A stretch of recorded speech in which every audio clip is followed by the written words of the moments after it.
Welcome to Sunday Politics South. I'm Peter Henley. On today's show, High Speed 2 may have had the green light from ministers this week, but could it still get derailed by the many Conservative MPs and councillors on the route who really aren't happy about it? More on that in a bit. With me throughout the programme are two of the region's MPs. Conor Burns is the Conservative member for Bournemouth West, and Annette Brooke is the Liberal Democrat member for Mid Dorset and North Poole. Busy start to the parliamentary year, you two. But the action in the Lords, Annette, over the welfare bill, a good thing that they sent it back? Well, yes, I think so. A second chamber is there for scrutinising and saying, hang on a minute, let's have a look at this again. And I think it's only right that these very sensitive issues are looked at again. I think many of us feel very sensitive about cancer patients in particular. And I certainly need some more reassurances on that. Right. But I have to say, I am overall in support of the welfare bill. I think moving to universal credit, giving a real incentive for people to go into work who are able to work, is a very good move. Universal credit wasn't in the Conservative manifesto. It's Ian Duncan Smith's big idea. Conor Burns, do you think people will want to defend all of those things against the various amendments? Look, firstly, I think it's the House of Lords doing what the House of Lords is there to do, which is to review and challenge the House of Commons.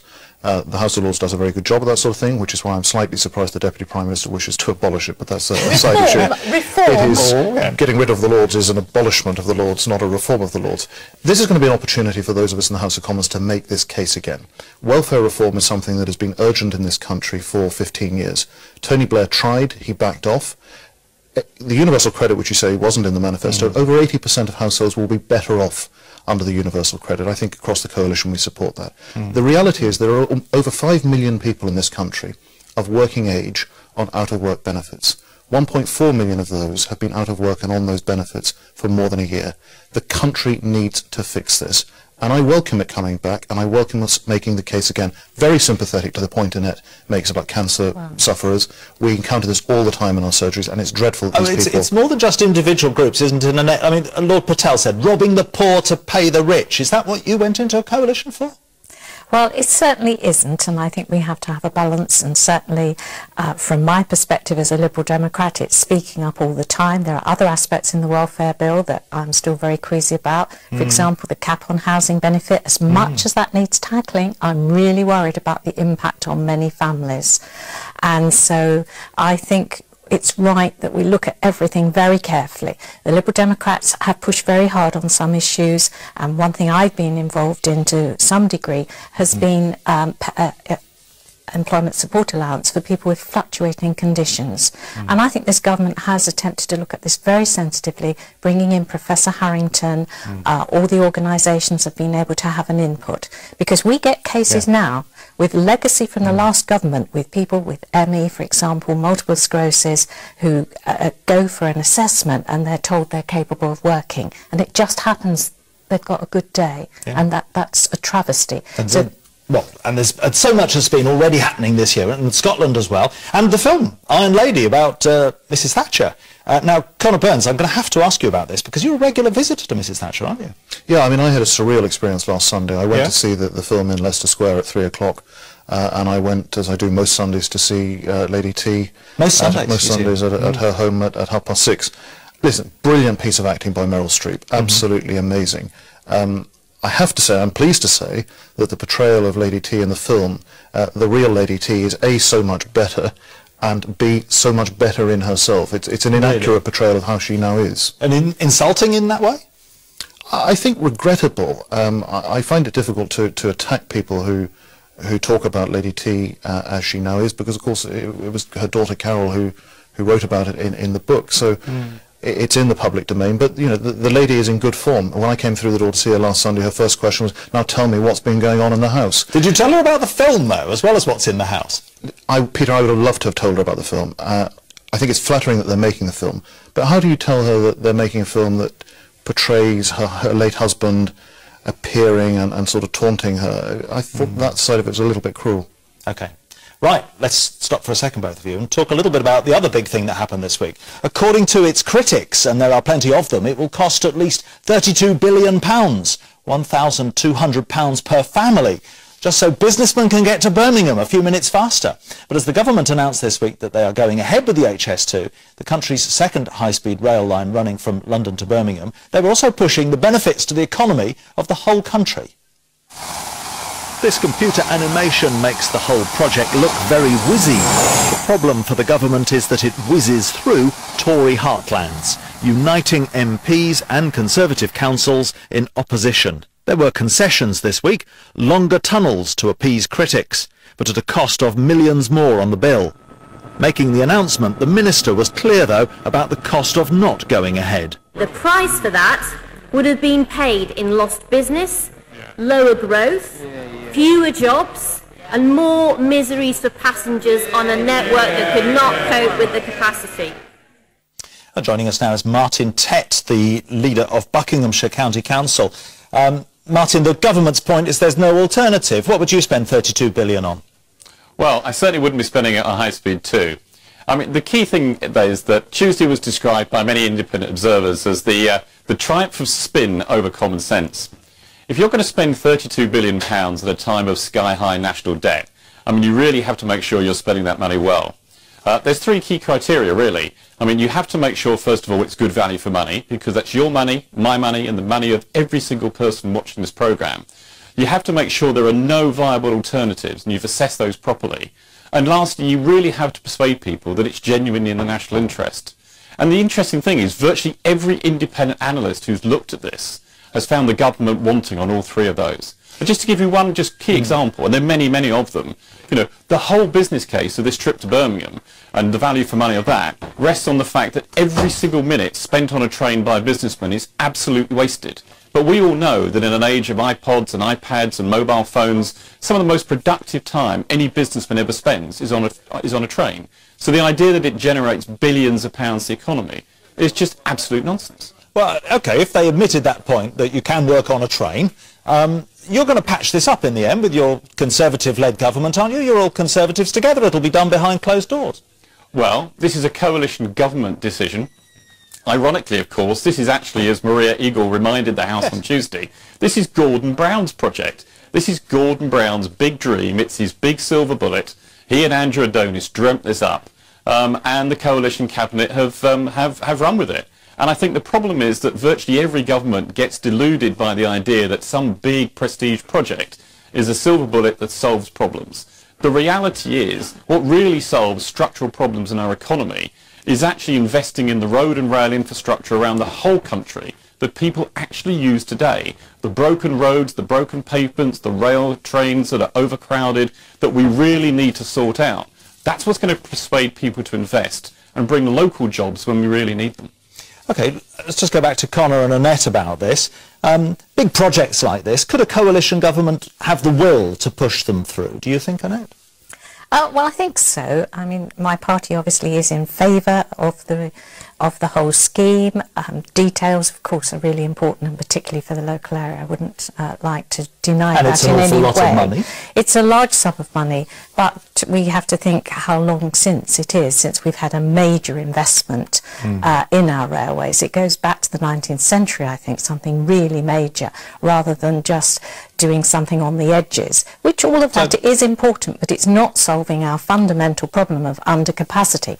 And whilst we're talking about the roads, if we're actually going to be putting more freight on the rail, that will be an enormous advantage to many of us. And long term, when this is expanded to further north and to the Scotland, then that of course is going to save on air travel and carbon emissions. So there is an awful lot, I think, that you can argue for, but I obviously understand. I lived in Aylesbury myself, so I know the area really well, and I understand the local objections. So determined. Martin Tett, are you going to have to go to legal action, do you think, to stop this, or will it just all fizzle out anyway? Well, we're obviously looking at the detail that was announced on Tuesday, and no decision's been made on legal action, but, you know, I have to really pick Why not? Why have you taken no decision on legal action? Because there's a massive, I mean, it's like the London A to Z telephone directory that was published on Tuesday, and it's absolutely right that we actually go through this, analyse it, and really get to understand it.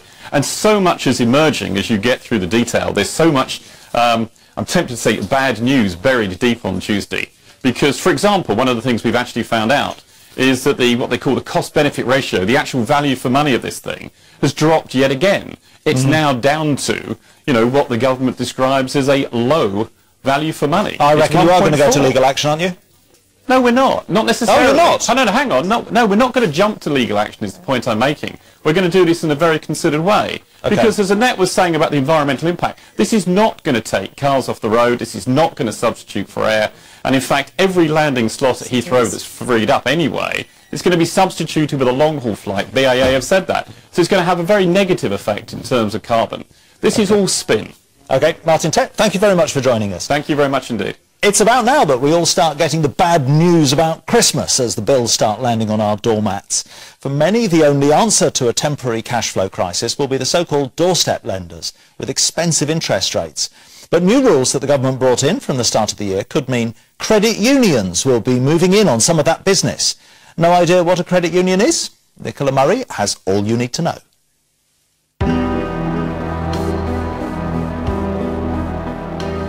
It's been a gloomy Christmas for many retailers on the high street this year, but business has been booming for one sector in particular, payday lenders, whose interest rates can run as high as 4,000%. But things might be about to change this year. New rules have been introduced to make credit unions bigger and more competitive.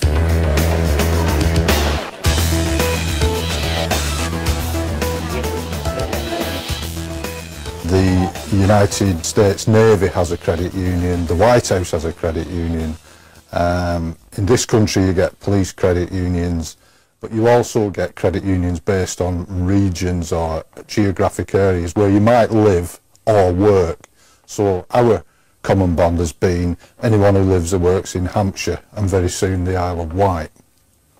Now what people do is they pool the savings together and then other members borrow them. That's how credit unions have worked up until now, so what's new?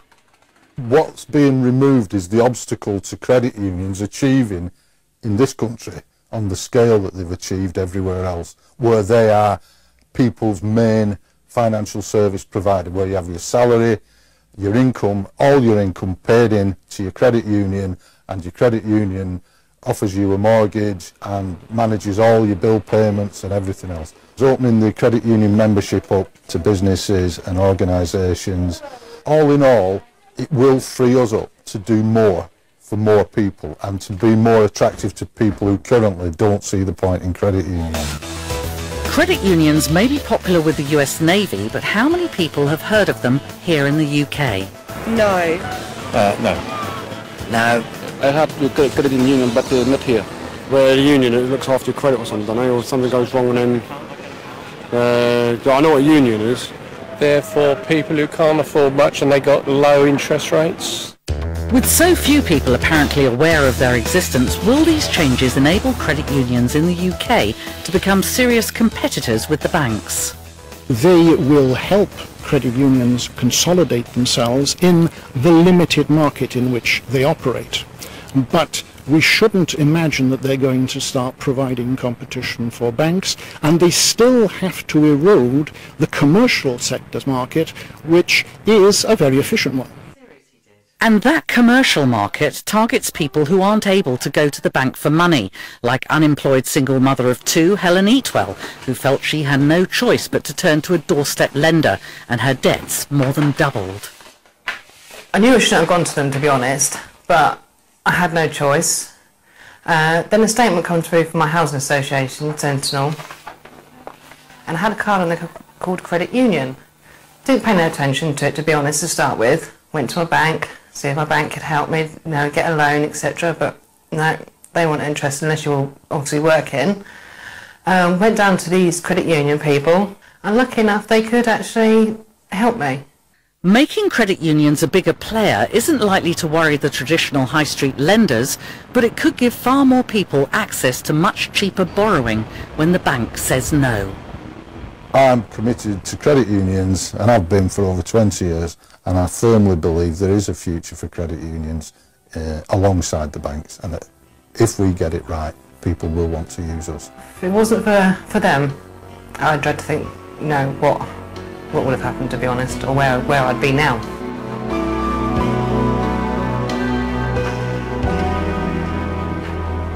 Yeah, those who use them love them, but seems most people haven't heard of them. Conor, have you ever thought of joining a union? I'm a member of the Coastal Credit Union, which serves Bournemouth Pool and parts of Dorset. I think they're absolutely fantastic organisations. My great-aunt used to volunteer in one in a very deprived part of North Belfast, and I remember her going out as a child. These doorstep lenders, so-called, are parasites who are preying on some of the most vulnerable people in our community who have very little money, and they're engaging them in loans that they have no hope of ever repaying, and making some of the very poorest in society even poorer. I am so in favour that the area of my constituency, Rossmore, which Annette used to represent before the boundary changes, and in West Howe in Bournemouth, you see these people out collecting the debts, and it's obscene. And I am passionately in favour of everyone, government, local government, capitalising credit unions and helping them get out there to serve these people who are in really dire straits. They've been given a bit of a boost, haven't they, Annette, with these changes? Well, very definitely, and they need to be. A recent report came out and pointed out that if, for example, a lower-income household has to rent, say, a new washing machine, then they pay an enormous sum of money for it. Or if they're getting the credit from the doorstep lenders, again, terribly expensive. And we were talking about making the poor poorer, and this is really an area that we can tackle, making sure that they have credit on good, sound, reasonable terms. And people aren't getting much interest from the banks at the moment, so maybe if people have got a bit of money, it would be a good thing to put it into this and get a feeling that they're doing good with their money. It's a good thing to save with a credit union, yes. Indeed. Right, Annette and Conor, thank you. Now, our regular roundup of the political week in the South in 60 seconds.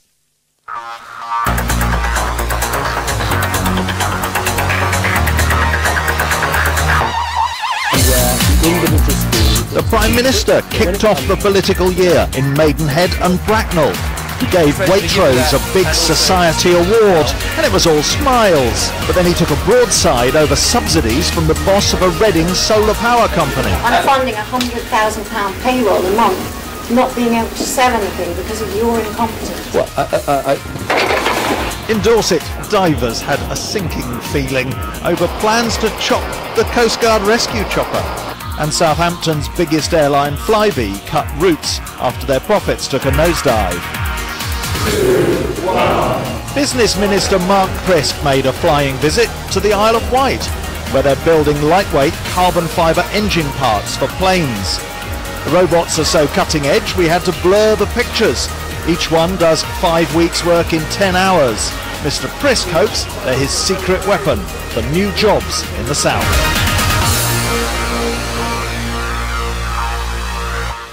They really did ask us to put the blur over there so that when it's online, the Chinese can't look at it and copy these machines, or the Americans, or whoever. You know, the Americans probably, actually, because they're the biggest competitors. Do you think private sector jobs will actually make up for a lot of the public sector ones that have been lost?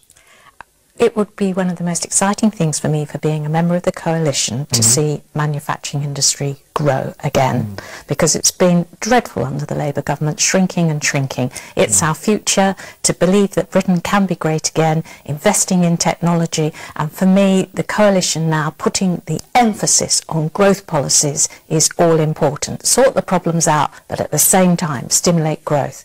It's really, really important to me. Will it make up for the public sector jobs that have gone? Well, we know that the rate of change is out of synchro at the moment, and that means more pressure from the Liberal Democrats on government that we must get on with the growth policies. Oh, I think you want growth policies, don't you, Conor? And there's a lot of aerospace industry down in Dorset, even though we think of it as an agricultural sort of area in some ways. There is indeed. I mean, Annette is right. Growth is absolutely at the centre of what we need to do, and Vince Cable, I think, needs to be doing even more than he's doing already in terms of deregulation. We still register, you know, more... Is he not doing enough on deregulation? I think government can always do more on deregulation. Right. Every time you visit small business, they tell you they need more deregulation. Yeah. We still register in this country more patents than almost any other country per head of population in the world. The tragedy is they're bought by American and German companies and exploited and developed and brought to market overseas. We've got to get back. We're still an entrepreneurial, innovative country, but we need to harness that innovation and be doing it here in Britain.